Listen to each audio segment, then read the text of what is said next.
കരിക്കിന്റെ ഏറ്റവും പുതിയ thriller series ആണ് പൊരുൾ. Psychology and mental health related ആയിട്ടുള്ള ഒരുപാട് ടോപ്പിക്സ് വളരെ മനോഹരമായി തന്നെ ഇവർ കൈകാര്യം ചെയ്തിട്ടുണ്ട്. ഇതിൽ റെലവെന്റ് ആയിട്ടുള്ള കുറച്ച് ടോപ്പിക്സ് നമുക്ക് ഇന്നിവിടെ ഡിസ്കസ് ചെയ്യാം. സീരീസിന്റെ തുടക്കത്തിൽ രവി എന്ന കഥാപാത്രം പറയുന്നത് പോലെ ദുഃഖം അഥവാ ഗ്രീഫ് പല ഘട്ടങ്ങളായിരിക്കും സംഭവിക്കുക. സൈക്യാട്രിസ്റ്റ് ആയിട്ടുള്ള എലിസബത്ത് കുബ്ലർ റോസ് ആണ് ഗ്രീഫിന്റെ ഈ 5 സ്റ്റേജ് മോഡൽ ഇൻട്രൊഡ്യൂസ് ചെയ്യുന്നത്. ഇത് പറയുന്നത് പ്രകാരം ഗ്രീഫ് അഥവാ ദുഃഖത്തിലുള്ള ഒരു വ്യക്തി 5 സ്റ്റേജസിലൂടെയാണ് ജനറലി കടന്നു പോകുന്നത്. Denial, anchor, bargaining, depression, acceptance, ഇങ്ങനെ 5 സ്റ്റേജസിലൂടെ. പക്ഷേ ഈ സ്റ്റേജസ് നോൺ ലീനിയർ ആണ് എന്നാണ് പറയുന്നത്. അതായത് ഇതേ ഓർഡറിലാവണമെന്നില്ല ഒരു വ്യക്തി ഗ്രീഫ് അനുഭവിക്കുന്നത്.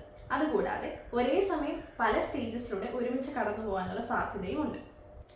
ഈ സീരീസിലെ പ്രധാന കഥാപാത്രമായിട്ടുള്ള മേരി വക്കീൽ ഗ്രീഫിന്റെ പല സ്റ്റേജസിലൂടെയും കടന്നു പോകുന്നതായിട്ട് നമുക്ക് കാണാം. ഗ്രീഫിന്റെ ഒന്നാമത്തെ സ്റ്റേജാണ് ഡിനയൽ. അതായത് ഗ്രീഫിലൂടെ കടന്നു പോകുന്ന വ്യക്തി യാഥാർത്ഥ്യത്തെ നിഷേധിക്കുന്ന ഒരു അവസ്ഥയാണിത്. ഇത് താൽക്കാലികമായ ഒരു പ്രതിരോധം മാത്രമാണ്.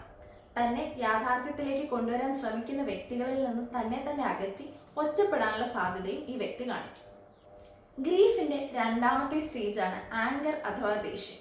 അതായത് ഗ്രീഫിലൂടെ കടന്നു പോകുന്ന വ്യക്തി മറ്റുള്ളവരോടോ അല്ലെങ്കിൽ തന്നോട് തന്നെയോ ദേഷ്യം പ്രകടിപ്പിക്കും. അതായത് എന്തുകൊണ്ടാണ് ഇത് സംഭവിച്ചത്, എന്തുകൊണ്ടാണ് തനിക്ക് മാത്രം ഇത് സംഭവിച്ചത്, ഇത് സംഭവിക്കാൻ പാടില്ലാത്തതാണല്ലോ, ഇത് അൺഫെയർ ആണല്ലോ ജീവിതം, ഇങ്ങനെയൊക്കെ തോന്നാൻ സാധ്യതയുണ്ട്. ഗ്രീഫിന്റെ മൂന്നാമത്തെ സ്റ്റേജാണ് ബാർഗെയിനിങ്.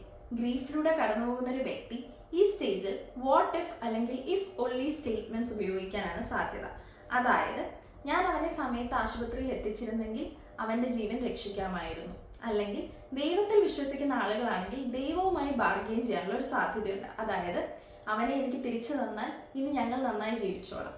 നാലാമത്തെ ഘട്ടത്തിൽ വ്യക്തി വിഷാദത്തിലൂടെ കടന്നു പോവുകയും അവസാനം 5ാമത്തെ ഘട്ടത്തിൽ സത്യത്തെ ഉൾക്കൊള്ളുകയും ചെയ്യും. ഈ ദുഃഖം നിലനിൽക്കുമ്പോൾ തന്നെ തന്റെ ജീവിതം മുന്നോട്ട് കൊണ്ടുപോകുന്ന ഒരു അവസ്ഥയിലേക്ക് വ്യക്തി എത്തിച്ചേരും. സീരീസിൽ രവി പറയുന്നത് 3 തരത്തിലുള്ള ആളുകളുണ്ടെന്നാണ്.